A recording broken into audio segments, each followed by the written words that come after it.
kembali lagi di Islami Tinda. Waktu kita kembali membacakan pertanyaan-pertanyaan masuk yang ada di sosial media Islami Tinda. Kalau gitu kita kembali ke segmen Tanya dong Ustadz. Kami semua tanya dong Ustadz. Dari Instagram hamba Allah. Assalamualaikum. Waalaikumsalam warahmatullahi wabarakatuh. Ustadz izin bertanya bagaimana caranya kita menyikapi hinaan orang terhadap kita. Saya punya orang tua tapi mereka sudah bercerai dari saya umur 9 tahun. Dan saya merasa terpukul karena perceraian orang tua saya karena saya selalu direndahkan, harga diri saya dihina, dicaci, dimaki. Saya selalu pasrah dengan takdir Tuhan. Sekarang saya sudah berumah tangga. Tapi rasa trauma itu tidak pernah hilang sampai psikis saya terguncang. Dan saya selalu menutup diri sampai saya pun trauma untuk mempercayai siapapun termasuk suami saya. Mohon pencerahannya Ustadz. Dan jadi ini seorang wanita ini anak yang menjadi korban perceraian orang tuanya Ustadz. Jadi dan alhamdulillah sudah menikah. Iya. Tapi dia nggak percaya sama suaminya jika ada keraguan-keraguan. Mohon maaf tanpa menggurui, hanya mengingatkan buat kita semua, siapapun stres itu akan muncul, makanya yang namanya ketenangan itu separuh dari pengobatan. Jadi yang paling pertama yang kita lakukan adalah berdamai dengan diri kita sendiri. Berdamai dengan diri kita sendiri.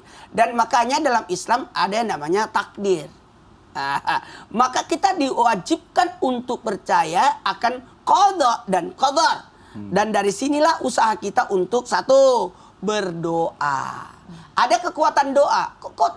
Doa silal muminin. Doa itu senjata buat kita. Dan doa itu ala bizikril tatmainnul qulub, dengan berzikir kita akan jadi tenang. Maka buat yang menanya tanpa menggurui, hanya mengingatkan, ayo dekat dengan Allah, banyak zikir, banyak ibadah. Yakin yang namanya seperti itu akan Allah berikan petunjuk. Yang paling bagus sering-sering datang ke majelis taklim. Kemudian paling bagus itu bersosialisasi. Lihat sebenarnya begini, masalah yang kita hadapi hanya kecil dibanding dengan masalah orang-orang di sekitar kita. Betul. Kalau kita Masya Allah Tabarakallah, maaf ya, kita langsung ambil posisi, lihat kebaikannya. Alhamdulillah udah punya suami, udah punya keluarga. Walaupun hinaan itu hanya seberapa. Jadi harusnya kita lebih membuka diri, lebih ibaratnya begini ya, datang ke komunitas-komunitas yang luar biasa. Masya Allah, jadi, biar memotivasi diri juga. Gak semua orang juga yang bercerai itu pasti jadi nggak bagus. Ada anak yang sukses juga. Ngomong-ngomong Bapak 3 hari di Bali kemarin kayaknya mukanya agak tirusan karena nggak makan malam ya? Tuh, ya Allah. Biasanya kan agak tembem gitu ya kan. Makasih banyak Ustaz Maulana atas penjelasannya. Kita masuk ke pertanyaan yang berikutnya. Dari Instagram hamba Allah. Assalamualaikum Ustazah. Waalaikumsalam warahmatullahi wabarakatuh. Ini langsung ditujukan kepada Ustazah nih. Apakah jika anak saya seorang anak yatim tidak dapat pendidikan dari seorang ayah, baiknya agar dapat pendidikan dari figur ayah, baiknya saya menikah lagi atau baiknya saya bawa ke kakak laki-laki saya Ustazah? Berdosa nggak saya kalau anak saya sampai umur 5 tahun ini belum dapat pendidikan figur dari ayah? Nah ini jadi seorang janda nih, seorang janda yang anaknya semakin besar gitu. Apakah dia perlu mencarikan lagi sosok ayah baru atau hanya dititipkan kepada kakaknya aja atau bagaimana nih? Baik, terima kasih Mas Fadli, terima kasih yang bertanya, luar biasa pertanyaannya. Pertama, memang tadi seperti yang Ustadz Maulana katakan, kalau di antara kita suami istri ada yang meninggal, berarti kan anak ini butuh seorang figur. Suami yang meninggal, istri untuk anak butuh figur ayah. Istri yang meninggal mungkin anak butuh figur seorang istri. Pertanyaannya adalah apakah berdosa kalau misalkan anak ini belum memiliki figur seorang ayah? Kalau disebut dengan berdosa, tidak berdosa. Pertanyaan kedua, apakah kita sebagai seorang perempuan bisa menikah lagi atau boleh menikah lagi? Kalau ada jodohnya, ya jangan menolak. Itu adalah sudah takdir dari Allah. Karena takdir itu adalah ada yang baik, ada yang buruk. Kita ambil kebaikannya saja. Anak ini usia balita, usia 5 tahun. Kalau suami istrinya wafat, maka bisa secepatnya itu menikah lagi. Kalau istri suaminya wafat, maka kadang-kadang kita suka berpikir panjang.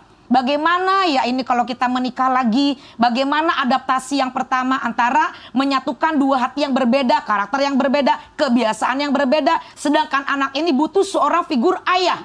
Kalau ada jodohnya dan cocok kriteria dengan figur ayah, misalkan ada tipis-tipis lah mirip dengan almarhum suami, maka kalau dia melamar dan kita sudah ta'aruf, mengetahui dan dia mau menerima kita dan putra kita yang sudah yatim, terima menikah nggak apa-apa. Kalau satu lagi opsi, belum menikah, bagaimana nih ada kakak saya laki-laki, bagaimana supaya anak ini memiliki figur seorang ayah? Kalau suaminya itu sudah wafat dan kita punya kakak laki-laki, boleh-boleh saja. Kenapa? Nabi dilahirkan dalam keadaan yatim. Ayahnya sudah wafat, siapa yang melanjutkan? Siapa yang menjadi figur untuk dalam mengasuh Nabi waktu kecil? Pertama kakeknya, kedua pamannya, Masya Allah. Jadi kalau misalkan bunda memiliki putra lalu dikasih untuk mencari figur ayah kepada kakak bunda, menjadikan uak ya. Itu boleh-boleh saja. Tapi kan kita juga tidak tahu apakah memang anaknya akan cocok atau tidak. Betul. Biasanya kan kalau keluarga lebih dekat ya, tanya lebih menerima. Ustaz Maulana lebih paham. Kayaknya serius banget tadi dijawab. Kalau aku sih betul kata bunda, lebih baik kita mengalihkan kepada Rasulullah. Karena suami memang tidak ada, tapi anak butuh figur ayah dari Abdul Muthalib, kakeknya. Kemudian figur dari Abu Thalib. Masya Allah, terima kasih banyak bunda atas penjelasannya. Nah sekarang nih buat jamaah Islam itu Indah yang ada di rumah, waktunya kita mendengarkan muhasabah, dilanjutkan doa yang dipimpin guru kita Ustaz Syam. Tafadhol Ustaz Syam. Bismillahirrahmanirrahim. Jamaah Islam itu Indah yang dimuliakan Allah Subhanahu wa taala. Anak itu urusan berdua. Ada yang melahirkan, ada yang menyusui, ada yang menyapi, lalu ada yang mendidiknya, mengajarkannya mengenal Allah Subhanahu wa taala.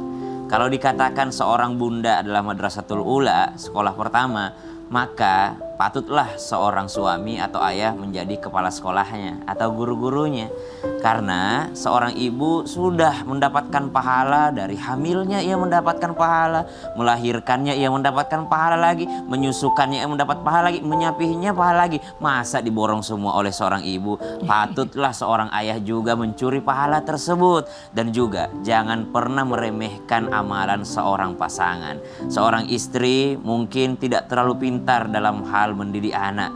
Mungkin dia pintarnya hanya buat susu. Mungkin dia pintarnya hanya bermain dengan anak. Dia tidak pintar public speaking misalnya kepada anak-anak. Namun jangan pernah meremehkan mereka. Bisa jadi Allah ridho dengan setetes air susunya. Seorang suami terkadang merasa lebih berwibawa. Saya yang mencari nafkah, saya yang kasih duit, saya yang kasih makan kalian, saya lebih berjasa di rumah ini. Subhanallah, bisa jadi kelihatannya banyak amalnya, namun tidak ada satupun yang diterima oleh Allah Subhanahu wa taala disebabkan ia meremehkan pasangannya. Jangan saling meremehkan, karena ternyata inna akramakum indallahi atqakum. Yang paling mulia di antara kalian adalah yang paling bertakwa di sisi Allah Subhanahu wa taala. Mari saling menghargai, mari saling mendukung, mari saling membantu dalam hal urusan anak, sehingga kita juga saling memberi syafaat di akhirat kelak. Bismillahirrahmanirrahim. Alhamdulillahi rabbil alamin. Allahumma salli ala sayyidina Muhammadin nabiyil ummi وعلى آله وصحبه وسلم. ربنا اغفر لنا ذنوبنا ولوالدينا وارحمهم كما ربونا صغارا. Ya Allah, ampunilah dosa kami sebagai seorang orang tua, sebagai seorang ayah, sebagai seorang ibu. Ya Allah, jadikan keturunan kami keturunan yang saleh dan salihah. Ya Allah, izinkan kami saling memberi syafaat kelak di hari kiamat. Wa sallallahu ala sayyidina Muhammadin nabiyil ummi wa ala alihi wa sahbihi wa baraka wa sallam. Walhamdulillahi rabbil alamin. Amin amin ya rabbal alamin. Masya Allah, alhamdulillah. Demikianlah perjumpaan kita hari ini. Semoga dijadikan ilmu yang bermanfaat untuk kita semuanya. Sekali lagi mohon maaf atas segala kekurangan. Wabillahi taufiq wal hidayah. Wassalamualaikum warahmatullahi wabarakatuh. Waalaikumsalam warahmatullahi wabarakatuh. Allah ya Nabi. Bisa